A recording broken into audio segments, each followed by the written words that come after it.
friends, how are you? I am doing super well, and I'm in a musical mood because I'm back with another segment of movies that you should not watch.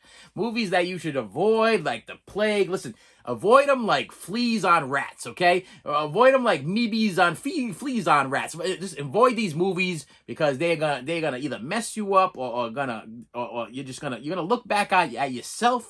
You're gonna evaluate your life, and you're gonna be like, man, did I just waste my time? What was I thinking when I bought that thing? What was I thinking when I put it in the player? What was I thinking when I sat there for an hour or 2 hours and watched the thing? If you made it that far, if you could stay up that long, if it was that good. And let me start once again by saying movies are, to me, art. They're art. And now what I'm going to get now, I'm going to get the comments below that I pronounce art wrong. Listen, I got like this Boston accent going on, and I pronounce things a little bit differently than you people do. I understand. If you're watching this from Texas, you talk a different way too. If you're from Georgia, you talk a different way too. I say art. Is art the right way of saying things? I think art, like artist. You're an artist, okay? You created something beautiful. Now, listen, I don't go to museums and look at art on the walls. Movies are my art. Music is my art. That's the way it will always be. Toys. Okay, let me tell you something right now. The people that make and sculpt and put together the head sculptures on these toys, and I'm not talking about this mass-produced stuff. I'm not talking about the Disney mass-produced Star Wars stuff or whatever. I'm talking about like Hot Toys. I'm talking about like the third-party toys where they actually have, there's a person. There's a real human person sitting there with that head sculpt, and they're painting it meticulously, and they're putting the paint on the eyes, and they're putting the mouth up. Listen, that's the art. Those are artists. People that create things. If you're a person that like makes things at home, like you're a craft person, you making necklaces or bracelets or whatever, you're an artist, okay? People that work in restaurants, okay? Chefs and so, even people that, I always say this and people laugh. People at Subway. Artists, okay? When I order something or I get something and I am happy with the finished product, it's a work of art. It's a work of art. And I love to give movie makers the benefit of the doubt. Because listen, you put your time, you put your blood, sweat, tears, money, whatever you put into this movie, you did it, okay? You accomplished something. Feel good about yourself. But here's where the but comes in. But not everybody's going to like it. That's the whole thing. Not everybody's going to like it. And I got a handful. Now, listen, I've watched, and I'm not being, I'm being 100% honest with people. Honest with people. I mean, 100, I went all, what was that? Who was that? Was that Dean Martin and, who was the other guy? Wow, that was, wow, I'm drawing a blank. I'm looking at my box set over there. Of Jerry Lewis. I went all Jerry Lewis on you. Yeah, that was terrible the second time around. But anyway, yeah, I was looking at my Dean Martin Jerry Lewis box set over there. Couldn't remember Jerry Lewis's name. But they put the hard work and time into these things, but not everything's for everybody, okay? And maybe this might be your favorite movie. Or maybe you might have the same opinion as me. Or maybe you've never seen this movie. And once again, let me make this very clear. This is not clickbait. I am not getting paid by these people. I'm not trying to trick you to go watch this movie. I'm telling you, don't watch it. I'm telling you, don't waste your time. Don't waste your life. Listen, go spend some time with your children. Go take them for a walk. Go for a ride. Go get some ice cream. Do anything but sit down and watch these movies, because there's just certain movies, handful of movies that I was like, when I got to the end, I'm like, I am literally dumber by watching these movies. I can feel my IQ level go down and drool come out of the side of my mouth. That's going. Maybe sometimes, occasionally, if I spend a lot of money on them because somebody recommended it to me, and then I hunted it down for like a month, and then I found it, maybe a little tear might trickle. You know, like the Joker, like one little tear might trickle from my eye. Be like, man, I just spent $12 on what? I just bought that for how much? You know. So here's the story with this one. I got a message from one of my co-friends. We're still friends. We're still, you got to see this movie. Okay, you got to see this movie. I guess an Instagram message. You got to see this movie. I just saw it. You're gonna like it. It's good. It's funny. It's got everything that you're gonna want. And to top it all off, it's a musical. I'm like, wait a minute, hold on.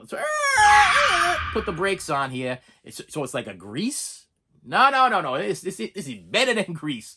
Oh, okay. So it's like a Rocky Horror Picture Show. No. Kind of like a Rocky Horror Picture Show, but better than a Rocky Horror Picture Show. I'm like, Hello.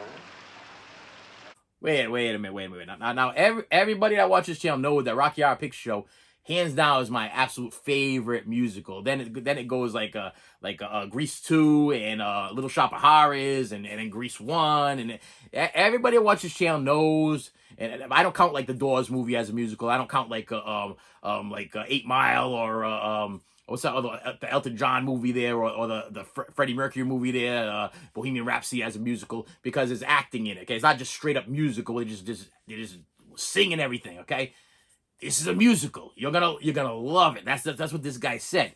Now I have not talked to him since I watched the movie, because I'm like, I think sometimes this is my theory. Sometimes people spend money on movies and watch movies, and it's so bad that they don't want to feel like the only idiot in the world that watched that movie, and they want to get you on board to watch it. One time, this guy was like, "You got to see. You're on a Dollar Tree hunt. There's this movie you got to see. It's from Dollar Tree. You got to see it. It's amazing. It's awesome. It's wonderful." I put it in. I was like, "Whoa, did that suck?" And he was like, "Ha, I gotcha." I was like, "Man, yeah, you did. You got me. Yeah, you got me for $1 and change. You got me for $1 and change." That's a good one, but what I do to you? What would I do to deserve that kind of? What would I deserve that? What did I do? I didn't do nothing to you. All I do is try to help you people on this channel, and you hit me with you got to go see this. And then when I bought the thing and I watched it, and I'm he's like, ha, I got you. Like he started some kind of cult of idiots that are gonna watch this terrible movie. And like, look. Well, you're one of the tribe now. There's like 15 of us now that have seen that terrible movie, and you're one of them now. You have been enlisted. I'm like, man, you got me, but whoa, was that a pile of trash? You know what I mean? So I get the message. You got to see this movie. Now it had the title, the title, and the concept, and the musical had me sold. It had me sold. He told me. And it may have you sold. And what's even funny about this is it's a special edition DVD. And as soon as I tell you the title, you're gonna be like, yeah, I'm sold, and I want to see it. Don't be sold on the title, okay? If you are a vampire fan or if you are a Jesus fan, okay? Jesus Christ, Vampire Hunter. Yeah, I said it. Jesus Christ, Vampire Hunter. Now, I'm not trying to be blasphemous there. I'm not yelling out the Lord's name in vain. What I'm telling you is that's the title of this movie. And I was like, okay, Jesus Christ, Vampire Hunter. So we have our Savior hunting vampires, okay? Good against evil. I can hop on board to that concept, okay? So Jesus is gonna go and fight some vampires now, because pretty much the world in general has gone to heck lately, and I can understand that concept of the fact that Jesus may have to come back and fight some vampires eventually in his time, or zombies, or whatever. You know, that's the time where we're in, where people are like afraid that we're gonna have a zombie apocalypse because people are eating Tide Pods or whatever, whatever the case is. But Jesus may have to come back and fight the zombies and the vampires. So I was like, yeah, I see it. I see it. Listen, let me say it one more time so you can absorb it. Jesus Christ, Vampire Hunter. But not only that, listen, it's the special edition DVD. This is special. This is a special pile of mess. Okay?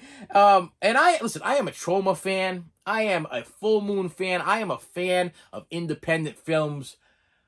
Whoa. Okay? So I made it through literally, I would say, 20 minutes of this movie. 20 minutes. And I had to stop it because, number one, look at the little opening there. Look, it's almost like a Rocky Horror Picture Show feel of it there. I had to stop it. Number one, I felt like literally I was signing my certificate to go straight to hell. That's what I felt like. I'm like, this was a disrespectful mess of what? Yeah. It starts off with Now they don't give you no reason why Jesus is here. They don't tell you why Jesus is here. He just here. He's here to kick some vampire butt. That's why he's here. And the movie opens up. It's a musical. It is a musical. So listen. I know you're tempted.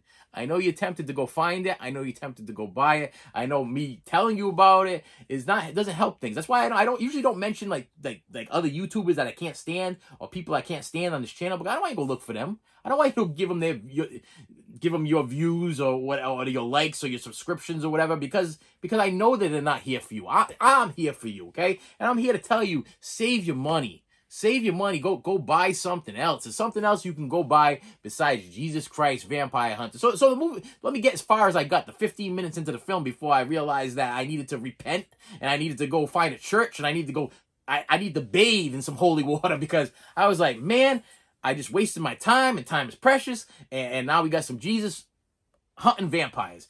And of course, the movie starts off with him breaking into song because it's a musical. But he ain't just singing.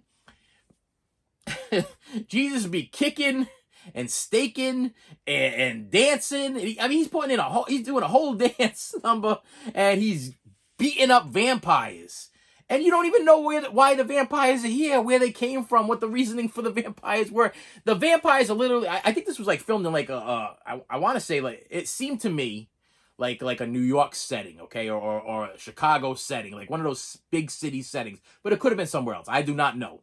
But it opens with him breaking into song and just beating up vampires. You don't know why they're here. You don't know why and it's daytime. That's another thing that really confused the crapola out of me. I'm gonna use the word crapola. Yes, confuse the crapola, because all my vampire teachings throughout the years were they come out at night. I mean, I know that there's been some changes since then. I know that Twilight made a few little tweaky changes there, where the vampires can now come out during the day.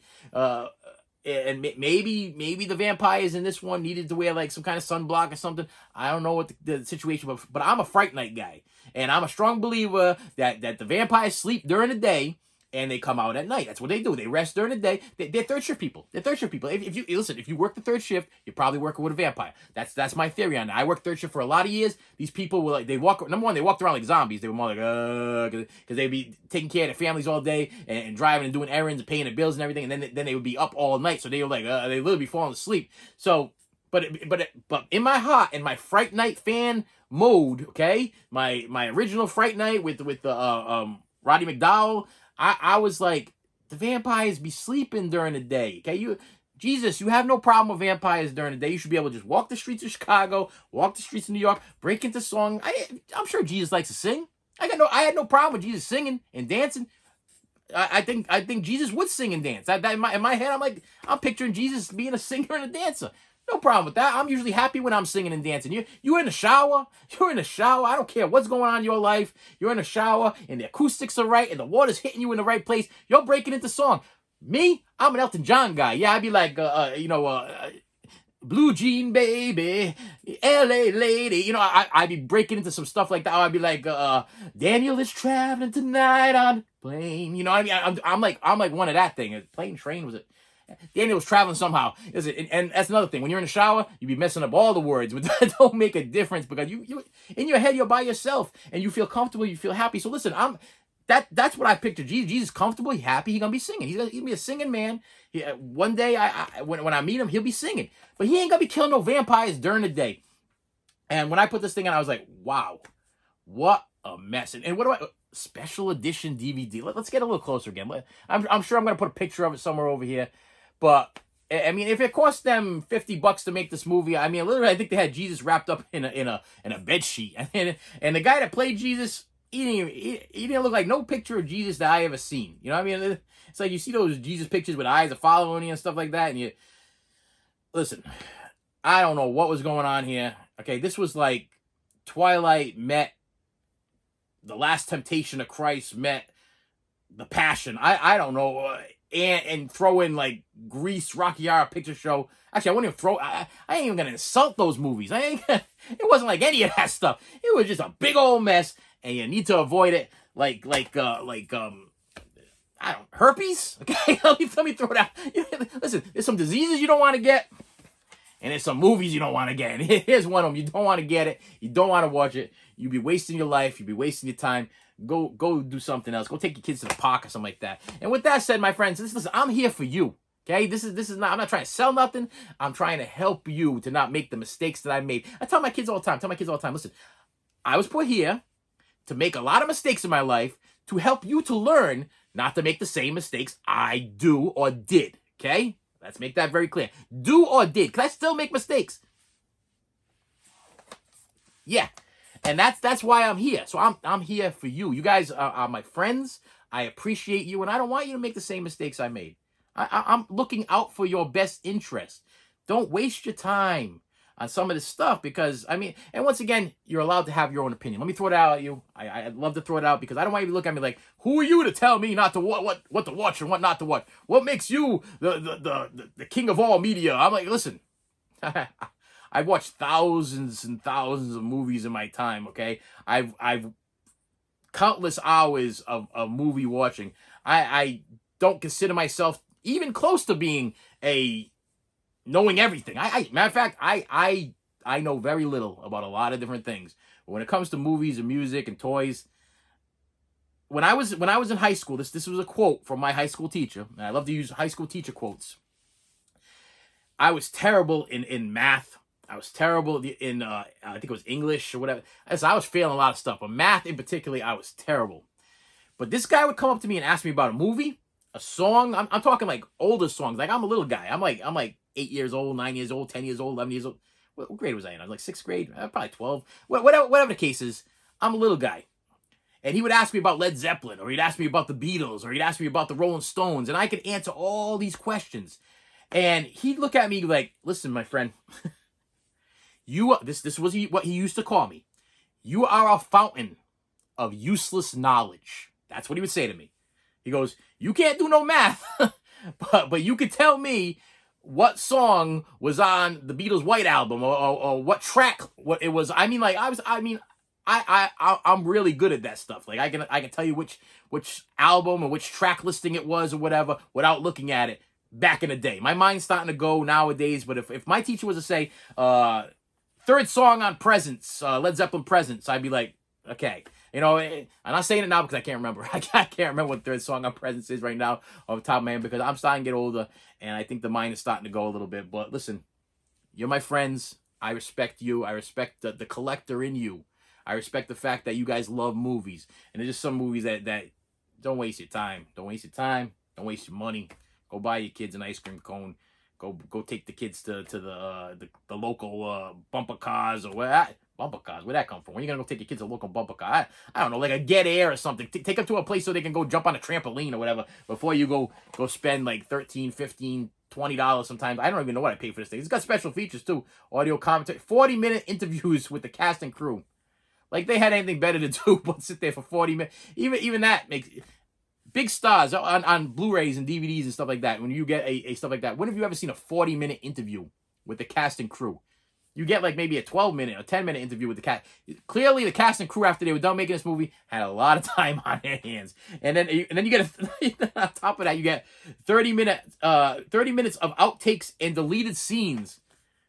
I didn't even want to see the regular scenes. I ain't gonna go back and watch the deleted ones and outtakes. The acting was so bad, the whole thing should have been an outtake. That's what I gotta say about that. And with that said, my friends, please do me a favor. Please hit that like button.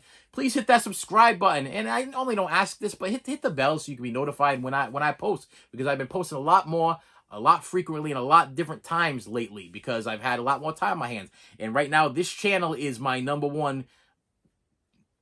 What's the word I'm looking for? My focus. This is my number one focus right now. Is this channel and helping you guys out. And you can only help me out by hitting the subscribe button. The subscribe button to me is very important. Other YouTubers always say hit the like button or comment because I guess that helps with the algorithm with YouTube. And I'm trying to build my subscriber level up. I feel like an idiot.